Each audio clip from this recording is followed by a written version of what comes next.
오늘 마태복음 9장 말씀을 통해서 내 죄사함을 받았느니라 라는 제목으로 1절부터 마지막 절까지의 부분을 살펴보도록 하겠습니다.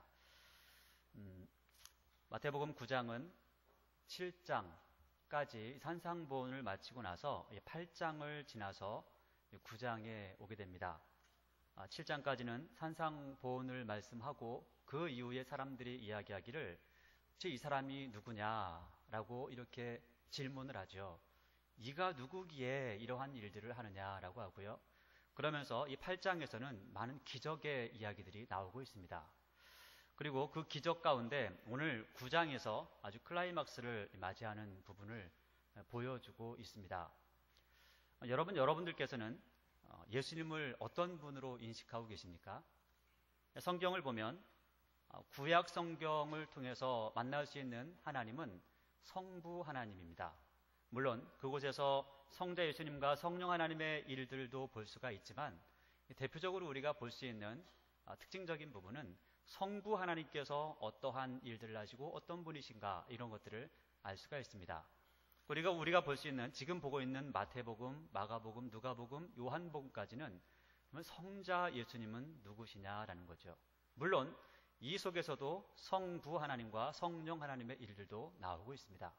그리고 사도행전 이후로부터 보게 되면 예수 그리스도께서 승천하신 이후에 사도행전과 서신서들에서 나오는 것은 그러면 성령 하나님은 누구시냐라는 것들을 이야기해주고 있습니다. 그래서 우리가 성경을 읽다 보면 때로는 이해가 안 되는 부분들이 참 많이 있죠. 그런데 성경을 또 우리가 잘 읽다 보면 성경에서는 늘 우리에게 질문하고 있습니다. 이러이러한 일들을 했는데 이러이러한 일들이 일어나고 있는데 과연 이러이러한 일들을 하는 분은 누구냐라고 하는 거죠. 그래서 오늘 이제 마태복음 속에서는 그 부분을 더욱더 중점적으로 예수 그리스도는 과연 누구신가 이것을 우리에게 이야기해주고 있습니다. 오늘 말씀을 보니까 예수님께서 배에 오르셔서 이 본 동네에 이르셨다라고 하는데 이 본 동네다라고 하면 이 가버나움을 말씀하고 있습니다. 이 가버나움에 이르셨는데 그곳에 가니까 중풍병자가 있더라는 거죠. 근데 우리가 이제 성경을 쭉 그냥 읽어나가면 별 문제가 안 되는데 조금 생각하면서 읽으면 조금 문제가 되는 부분들이 있습니다. 뭐냐면 중풍병자가 왔는데 중풍병자가 고침을 받죠. 고침을 받는데 중풍병자에게 믿음이 있는 것이 아니라 중풍병자를 데려온 그 네 사람에게 믿음이 있었다라는 그런 이야기를 하고 있습니다. 어찌 보면 우린 좀 이해가 안 되죠. 아니 그 사람 데려온 사람들이 믿음이 있는데 어떻게 그 병든 사람이 낫는 거야? 라고 하는 그런 생각을 하게 됩니다. 근데 우리가 읽다 보면 이러한 부분들이요 한두 군데에 있는 것이 아니라 굉장히 많이 있다는 겁니다.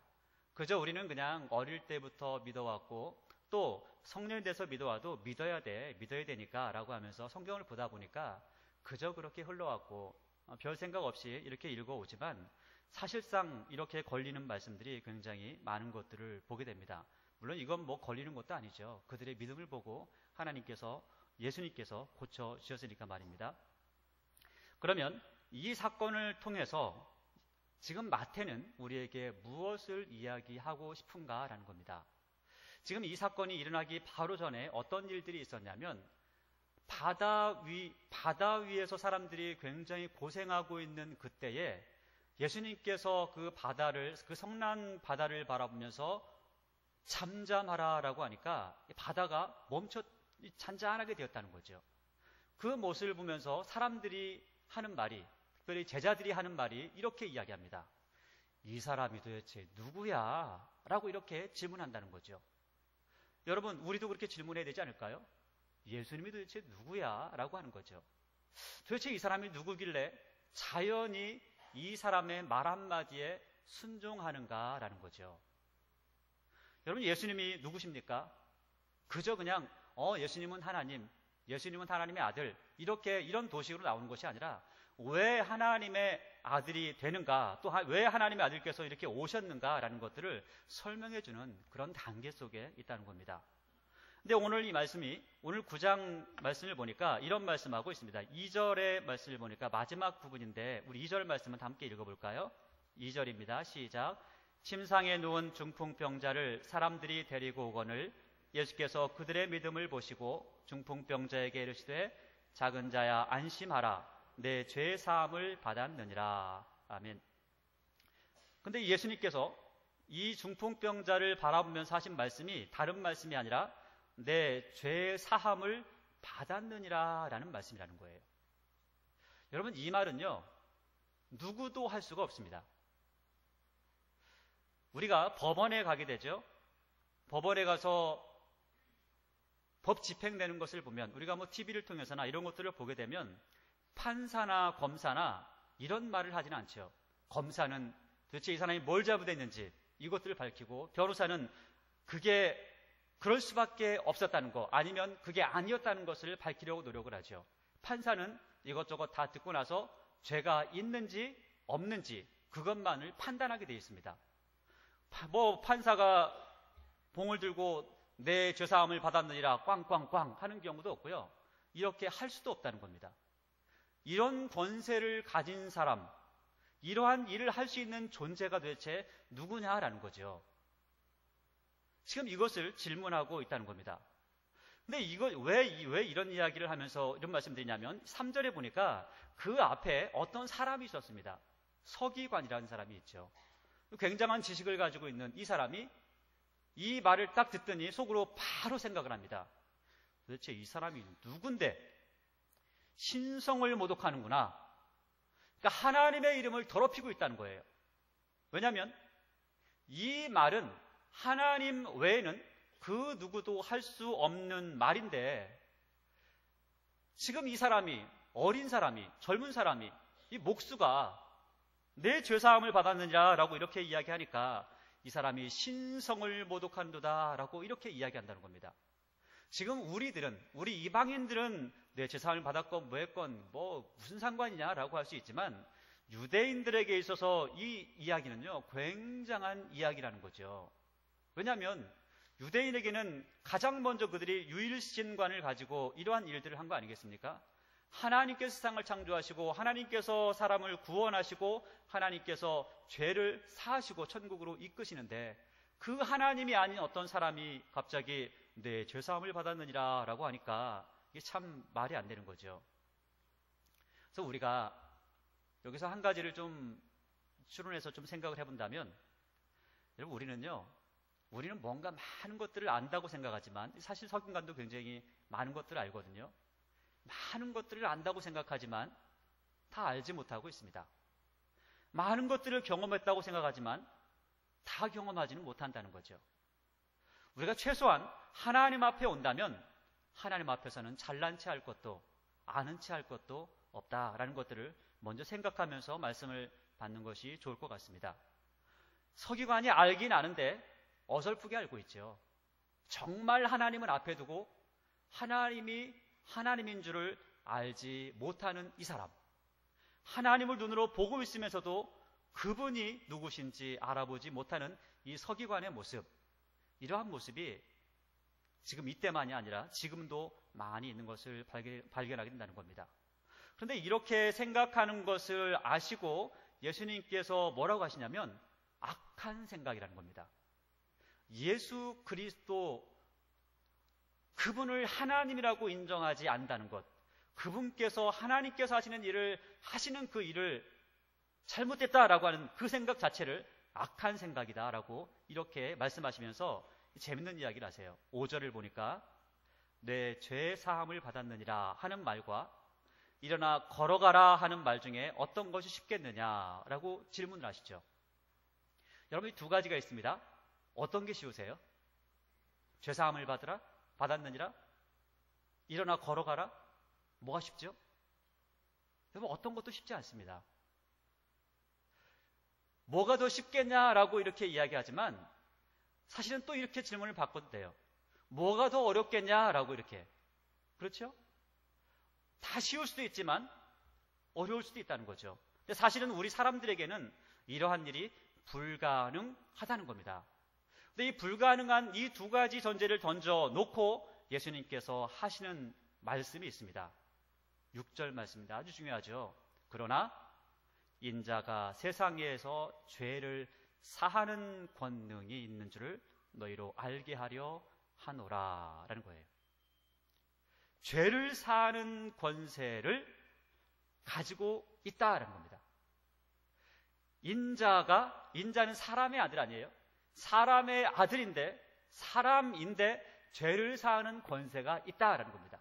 사람인데 죄를 사하는 권세가 있다. 그분이 바로 예수 그리스도시라는 겁니다. 그분이 바로 우리가 믿는 우리의 주 되시고, 또 더 나아가서는 그분은 온전하신 참 하나님이십니다. 이분이 죄를 사하는 권능이 있기 때문에 우리가 예수 그리스도 앞에 나아가면 우리는 죄 사함받고 그 은혜 가운데 살아갈 수 있음을 믿고 그 신앙생활을 우리가 함께 하게 되는 거겠죠. 근데 또 예수님께서 이 두 가지 이야기를 하면서 뭐가 더 쉽겠냐라고 했지만 사실은 두 가지를 다 말씀하시죠. 내가 죄 사함을 받았느니라, 내 침상을 들고 일어나 걸어가라. 이 두 가지를 다 말씀하고 있습니다. 결국은 이 두 가지 문제가 다 해결됐다는 거죠. 또 한 가지는요, 지금은 좀 그렇지 않지만 유대인들에게 있어서 이 중풍병이 걸렸다라고 하는 것은요, 저주를 받았다라는 겁니다. 그러니까 죄가 많아서 하나님께서 한 대 치셨다는 거죠. 이러한 생각이 굉장히 많이 있었다는 겁니다. 이러한 생각을 가지고 있는 그 사람들에게 예수님께서는 오늘 이 말씀을 통해서 이 한 사람을 통해서 교육을 하시는 거죠. 죄를 사하는 권세가 예수 그리스도께 있을 뿐만 아니라 우리 주님께서는 누구든지 사하시고 고치시는 능력도 있다라는 것을 교육하는 겁니다. 근데 그러면 지금 이 시대도 이런 말을 똑같이 할 수 있느냐? 첫째는 우리가 예수님이 아니기 때문에 이러한 말을 할 수가 없을 뿐더러, 또 예수님처럼 이렇게 기도했다고 해서, 죄를 사했다고 해서 금방금방 뻘떡뻘떡 일어나느냐? 또 그것도 아닙니다. 오늘 이 말씀은 그 당시에 그 사람들에게 예수님이 누구신지를 알려주기 위해서 그렇게 말씀하신다는 거죠. 뿐만 아니라 더 나아가서는 지금 우리들에게 예수님은 누구신가, 이것을 알려주고 있다는 것입니다. 우리가 항상 신앙 고백을 하고 있죠. 항상 신앙 고백, 사도신경으로 신앙 고백할 때 우리는 그렇게 고백을 하고 있습니다. 죄를 사하여 주시는 것과 예수 그리스도 앞에 나아가면 죄를 사함 받을 수 있다라는 것들을 말씀하고 있다는 겁니다. 그래서 오늘 이 8절 말씀을 보니까 다 집에 가면서 이렇게 이야기한다고 그래요. 무리가 보고 두려워하며 이런 권능을 사람에게 주신 하나님께 영광을 돌리리라. 8절을 보니까 사람들이 예수님을 바라볼 때, 예수님을 인식할 때 지금 무엇으로 인식하고 있습니까? 아직까지도 사람으로 인식하고 있다는 겁니다. 여러분, 예수님은요, 풍랑도 잔잔하게 하실 수가 있고, 죄도 용서하실 권세가 있고, 죽은 사람도 살리실 수가 있습니다. 이런 권세가 있습니다. 근데 마태복음 28장 마지막에 가면 세상의 모든 권세를 내게 주셨으니 라고 이렇게 말씀하고 있어요. 그러면 예수님은 어떤 분이냐? 그저 사람 하나 살리고 병 하나 고치고 이런 걸로 끝나는 것이 아니라 세상의 모든 가질 수 있는 모든 권세를 다 가지고 계신 분이 예수 그리스도이시다라는 거죠. 그분이 바로 하나님이시다라는 것까지 마태복음에서는 우리에게 말씀을 하고 있다는 것입니다. 오늘 9장 1절에서 8절까지의 말씀은 예수 그리스도께서 이러한 일들을 하신다는 겁니다. 그분만이 하실 수 있는 고유의 사역이 있다는 거죠. 우리는 할 수 없는, 예수님만이 할 수 있는 그것. 그래서 예수님은 하나님이시다라는 것들을 말씀하고 있습니다. 그리고 이 모든 이 기적들이 맞춰지면서 이 9절에는 제자를 부르시는 모습을 이야기하고 있습니다.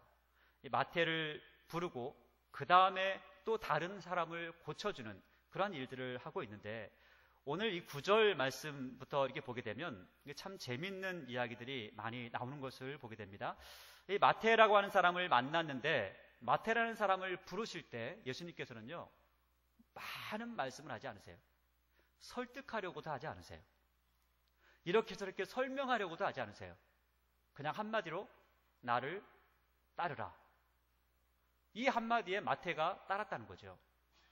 여러분, 이런 사람들이 생각 외로 많이 있습니다. 성경에 보니까 사도 바울도 그렇죠.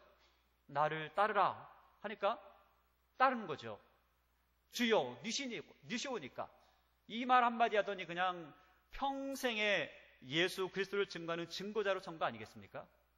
이거저거 설득하고 이야기하고 그냥 설명하고 이런 것들이 아니라 이렇게 이야기하고 또 따르는 모습을 볼 수가 있다는 겁니다. 근데 이렇게 따라왔는데 마태라는 사람이 이 세리거든요.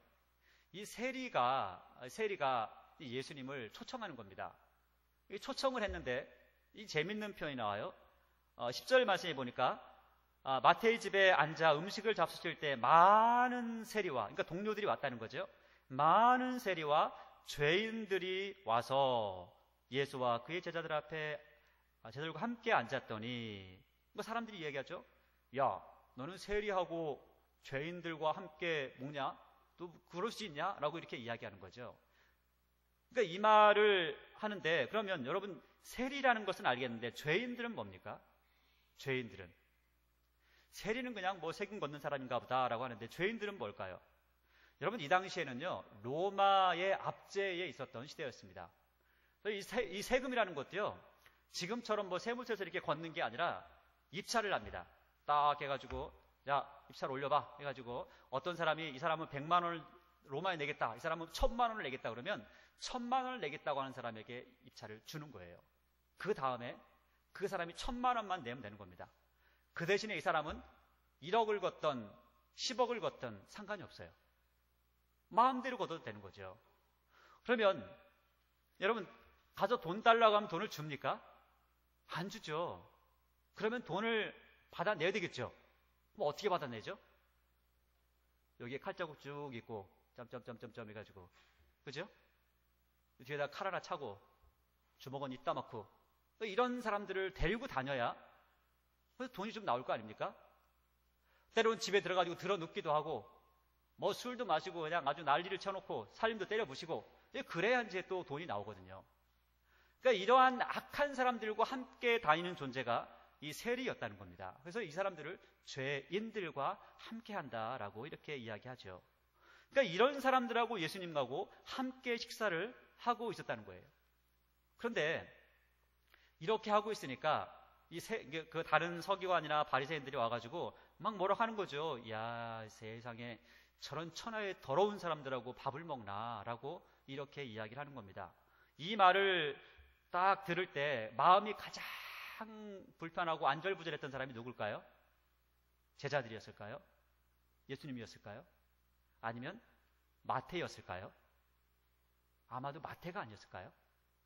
초청해놓고 예수님, 제 예수님께 가장 좋은 걸로 드릴 수 있습니다. 그리고 그 시간에 그 계제를 통해서 세리들을 모아놓고 죄인들을 모아놓고 야, 니들도 좀 말씀 들어봐. 야, 예수님 믿으면 이렇게 변할 수 있어. 이렇게 하려고 했는데 딱 사람들이 오더니 그냥 손가락질을 하고 난리가 난 겁니다. 뭐 이런 상황에 마태는 얼마나 마음이 불편하겠습니까? 그런데 이러한 상황에 예수님께서 이런 말씀을 하시죠. 건강한 자에게는 의사가 쓸데없고 병든 자에게라야 쓸데있느니라. 너희는 가서 내가 긍휼을 원하고 제사를 원하지 아니하노라 하신 뜻이 무엇인지 배워라 라고 이렇게 말씀하시더라는 거예요. 아마도요 마태는 이 말 한마디에 엄청난 감동을 받지 않았을까요?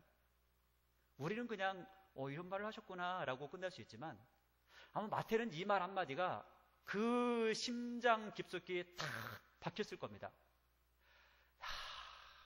내가 이렇게 안절부절하고 있는데 예수님께서 나를 위해서 오셨구나. 예수님께서 나를 구원하시기 위해서 이 자리에 오셨구나. 그리고 나를 위해서 이 말씀을 주시는구나 라고 이렇게 받아들이지 않겠습니까? 하나님께서 지금도 성경에서 마태에게 하셨던 말씀을 지금도 나에게 하신다고 여러분들도 받아들이셔야 됩니다. 그리고 그 하나님의 말씀을 따라 우리 또한 하나님 앞에 순종하고 그 말씀 안에서 자유를 얻는 것이 우리가 마땅히 해야 될 도리라는 거죠.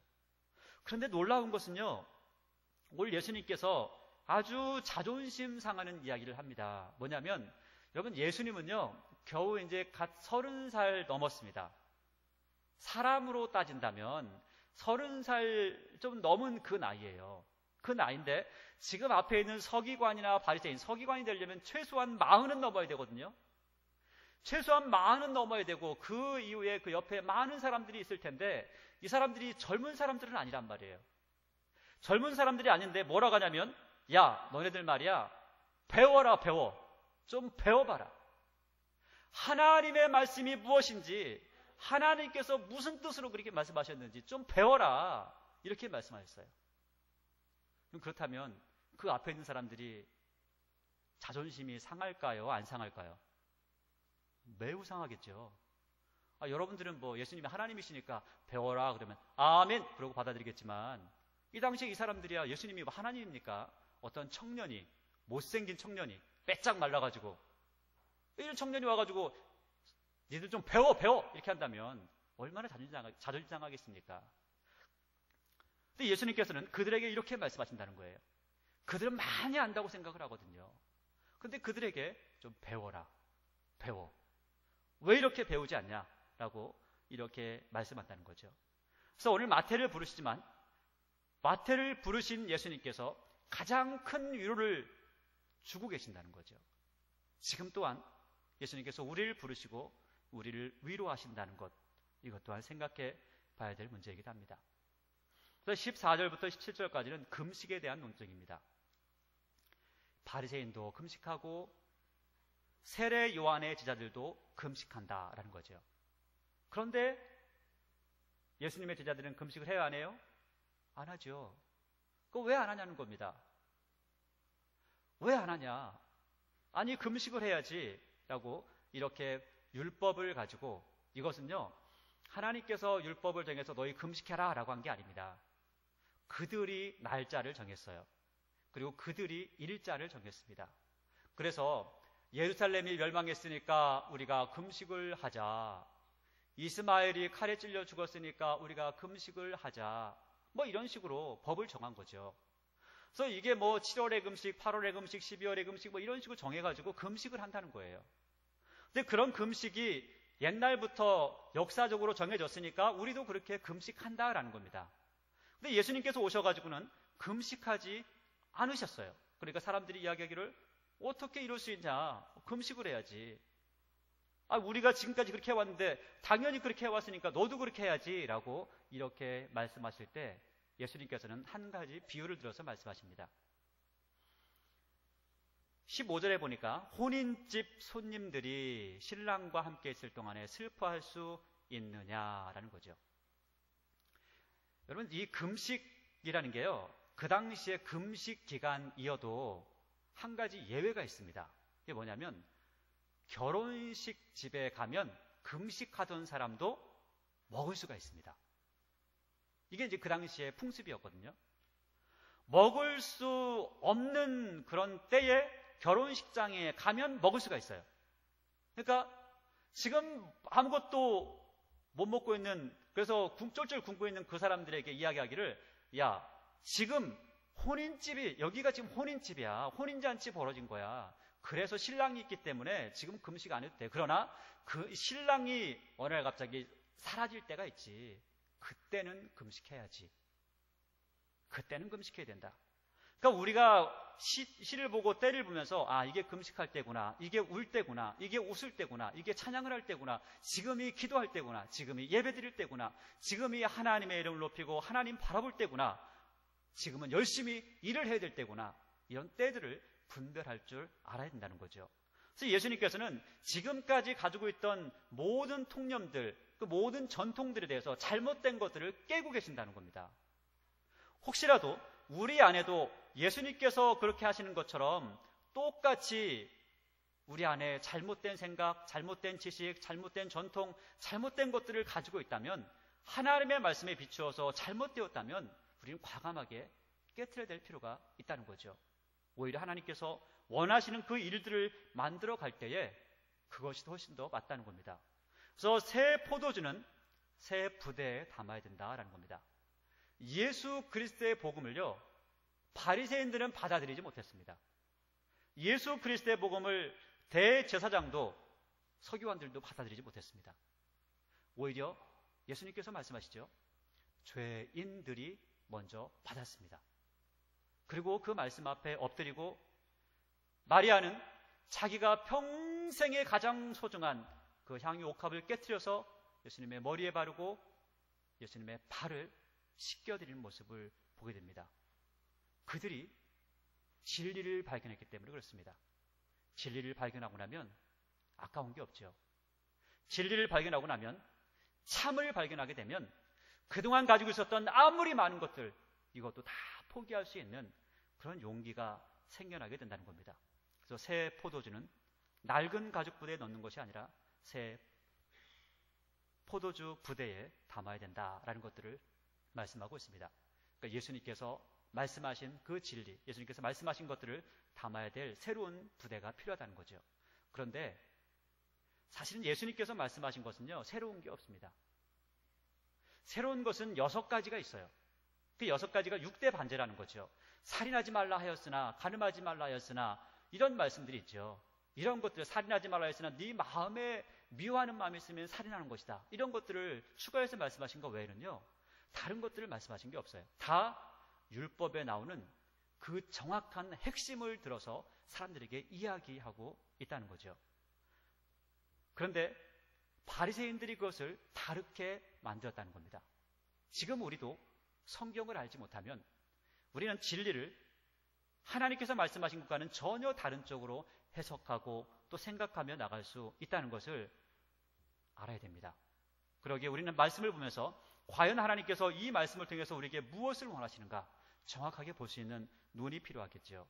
그러면서 또 18절 이후는 하나님께서, 예수님께서 행하신 그 기적의 이야기가 나오는데, 그 18절 보니까 예수께서 이 말씀하실 때 한 관리가 와서 저라며 이르되 내 딸이 방금 죽었나이다 라고 이렇게, 그러면서 오셔서 고쳐주십시오, 살려주십시오라는 거예요. 사람들은요 이렇게 생각해요. 하나님, 내가 감기 걸렸으니까 하나님께서 금방 일으켜 주실 거예요. 하나님, 내가 암에 걸렸으니까 조금 오래 걸릴 것 같아요. 하나님, 내가 병에 걸린 지 잠깐 얼마 안 됐으니까 금방 낫게 해주실 거예요. 아니, 내가 병에 걸린 지가 18년, 아니 20년, 30년, 40년 돼서 도저히 이 병은 금방은 안 고쳐질 것 같고 한참 걸릴 것 같아요. 이렇게 생각을 하거든요. 오늘 말씀이 그런 내용이죠. 방금 죽었으니까 금방 살려주시면 될 거 아니냐. 여러분, 예수님께 가면요, 방금 죽어서도 예수님께 살리고자 하시면 살아나죠. 나흘 됐어도요, 예수님께서 나사로야 나오라 하면 나오는 거예요. 여러분, 1000년이 됐어도요, 예수님께서 살아나라고 하면 살아나는 겁니다. 예수님께서 부활하실 때 1000년, 2000년, 3000년, 4000년이 지나도 죽었던 모든 사람들이 어떻게 하죠? 살아나는 거죠. 왜? 예수님의 말씀이기 때문에 그렇습니다.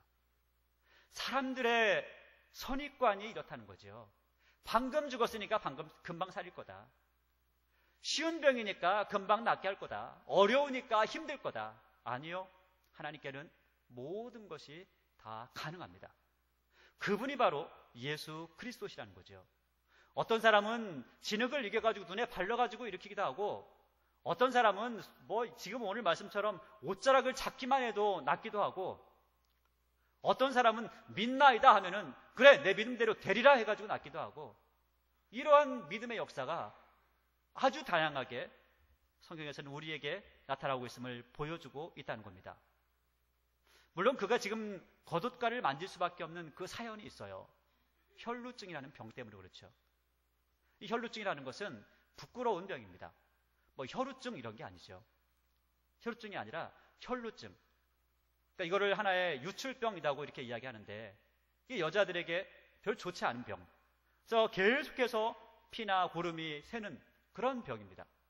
그렇기 때문에 부끄러워서 다른 사람 앞에 나가면 돌맞을, 그래서 어쩔 수 없이 조심스럽게 가서 그 옷자락을 잡을 수밖에 없었던 그 간절함. 그러나 그 믿음을 보시고 예수님께서는 그를 낫게 하시고 또 내 믿음이 너를 구원하였다라고 하세요. 여러분, 우리는요, 누군가를 기도해주고 나면 이렇게 생각해요. 누군가에게 기도를 해줬는데 그 사람이 병이 났어요. 그러면 야, 내가 저 사람 낫게 했다. 내가 너 낫게 해줬다. 너 그거 잊으면 너 사람 아니다. 이렇게 얘기하죠. 아니요. 예수님께서는 한 번도 그런 적이 없어요. 네, 믿음이 너를 낫게 하였느니라. 그리고 죽은 소녀를 살려내는 모습도 말씀하고 있습니다. 오늘 27절부터 내용을 간단하게 살펴보면 29절에 이런 말씀이 있죠. 맹인들이 와서 소리 지르니까 29절에 보니까 이에 예수께서 그들의 눈을 만지시며 이르시되 너희 믿음대로 되라 하시니, 여러분 저도요 제일 써먹고 싶은 말이 이 말씀입니다. 왜냐? 저 여기 머리가 아파가지고 갔는데요. 제가 어디가 아파요? 그러면은 딱 손대고 내 믿음대로 될지어다. 그러면 나사도 누가 믿음이 좋아서 나은 거예요? 자기가. 안 나오면 누가 믿음이 없어서? 그럼 얼마나 좋을까요? 그죠?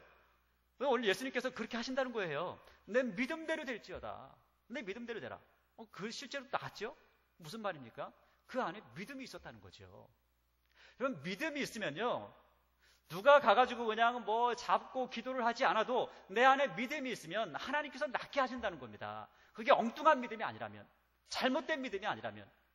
근데 낫지 않는 이유가 뭐냐면 잘못된 믿음을 가지고, 잘못된 생각을 가지고, 잘못된 선입견을 가지고 그러한 일들을 하기 때문에 그러한 일들이 일어날 수 있다는 거죠. 예수님께서 그 일을 할 수 있다는 것을 믿고 나온 그 사람들의 기도를 들어 응답하시는 모습을 보여주고 있습니다. 재밌는 것은 이렇게 하시고 나서 아무에게 하지 말라고 그래요. 하지 마라. 남들한테 말하지 마라. 그런데 어떻게 해요? 다 말해요. 저도 이렇게 말하고 싶어요. 여러분, 전도하지 마세요. 전도하지 마세요. 그럼 어떻게 해요? 말씀이 없으시네. 정말 안 하시려고요?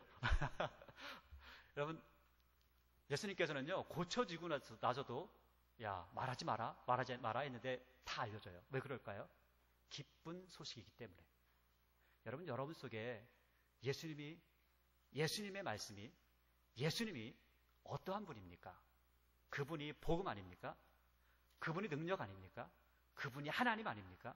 그렇다면 우리는 말하지 말라 해도 증거할 수밖에 없죠. 그러나 우리 마음속에 예수님이 부끄러우면, 교회가 부끄러우면 말하지 못하는 거죠. 왜? 부끄러우니까. 자랑스러우면 어디 가서든지 말할 텐데, 아니 하다못해 내가 좋은 차를 타고 다니면 사람들한테 이 차가 말이야, 이 차가 말이야, 그럴 거 아니에요? 그렇지만 내 차가 별로 안 좋은 차예요. 그러면 자꾸만 숨기려고 하죠. 똑같은 거죠. 예수님을 제대로 알고 제대로 잘 섬긴다면, 그리고 그분이 어떤 일을 하시는지 안다면 우리는 그러한 일들을 분명히 하게 될 겁니다. 그러기에 우리는 예수님이 어떤 분이신지, 그리고 어떠한 일들을 행하시는지 정확하게 볼 줄 알아야 된다는 거죠. 우리가 마지막으로 볼 부분인데요, 32절에 34절까지의 말씀을 보니까 귀신을 쫓아냈어요. 그 귀신을 쫓아내니까 귀신이 나간 사람은 예수님을 섬기는데 귀신을 쫓아낸 것을 목격한 사람들이 있어요. 그 사람들이 누구냐면 바리새인이었습니다. 근데 이 바리새인들의 반응이요, 놀랍습니다. 여러분, 귀신이 귀신을 쫓아낼까요? 쫓아내지 않습니다. 왜냐하면 같은 식구이기 때문에 쫓아내지 않아요. 근데 오늘 예수님께서 쫓아내셨다는 거예요. 쫓아냈는데 사람들이 뭐라고 하냐면, 이게 말이야, 귀신이 나간 이유는 귀신의 왕의 힘을 빌어가지고 한 거야 라고 하면서 지금 누구를 더 세게 놓냐면 예수님 위에다 누구를 놔요? 귀신을 올려놔 버렸어요. 그러니까 이건 무슨 얘기냐면 하나님 위에다가, 그 위에다가 누구를 올려놨어요? 귀신을 올려놨다는 거예요. 그러니까 결국 누구한테 지금 영광을 돌리고 있냐면, 귀신을 쫓은 것은 하나님이신데 하나님보다 그 위에 귀신을 더 높이고 있다는 거예요. 그러니까 결국 귀신에게 영광을 돌리고 있다는 겁니다. 여러분, 이러한 일들이 굉장히 많아요. 때로는 우리 자존심 때문에, 때로는 저 사람이 너무나 좀 더 위대해 보이기 때문에 그 사람을 좀 낮추게 하기 위해서 하나님의 이름을 높이는 것이 아니라 하나님의 이름을 더 낮추는 그러한 모습이 우리 안에도 있을 수가 있다는 겁니다. 그래서 오늘 예수님께서는 이러한 모습을 여기에서는 이렇게 하고 끝나지만 다른 데서는 이렇게 하고 끝나지 않아요. 아주 호되게 질책을 하시는 모습을 발견하게 되죠. 여러분, 우리는 교회 안에서 하나님께서 행하시는 일들을 보고 이게 하나님의 일이구나 라는 것을 분별할 줄 알아야 됩니다. 또 한 가지는 정말 귀신의 일이 있습니다. 교회 안에서 귀신의 일이 없을 것 같아요? 교회 안에도 귀신의 일이 있습니다. 그들이 하는 일들이 있습니다. 그것을 분별할 줄 알아야죠. 좋은 건지 나쁜 건지 잘된 건지 잘못된 건지 분별할 줄 알아야 됩니다. 이것을 할 수 있도록 만드는 것이 바로 하나님의 말씀을 정확하게 알 때에 하나님의 말씀을 통하여 정확하게 분별할 수 있는 분별력이 생겨난다는 겁니다. 물론 하나님께서 허락하신 성령의 은사를 통해서도 이러한 일들이 가능하겠지만 그러한 일들은 정말 흔치 않은 일이고 하나님의 말씀을 통해서 분별할 수 있는 것은 그것보다 훨씬 더 정확하게 분별할 수가 있다는 겁니다. 여러분, 성경에서는 오늘 우리에게 예수님은 도대체 누구시냐? 이것에 대해서 질문을 하고 있습니다. 여러분, 지금 우리가 성탄절을 앞두고 있습니다. 성탄절을 앞두고 있는 이 시간에 도대체 예수님은 누구시냐? 여러분, 고민하셔야 됩니다.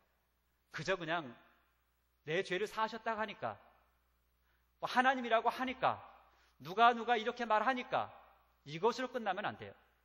언제나 내가 보고, 내가 배우고, 내가 생각하고 그분이 과연 그러하구나라고 내 스스로, 내 입술로 고백하는 것이, 내 마음으로 인정하는 것이 필요하다는 겁니다. 이 모습을 통하여서 진정 그리스도인의 모습을 갖출 수가 있게 된다는 겁니다. 우리에게 믿음은 선물로 주시지만 그 믿음을 지켜나가는 것은 우리가 해야 될 몫이기도 합니다.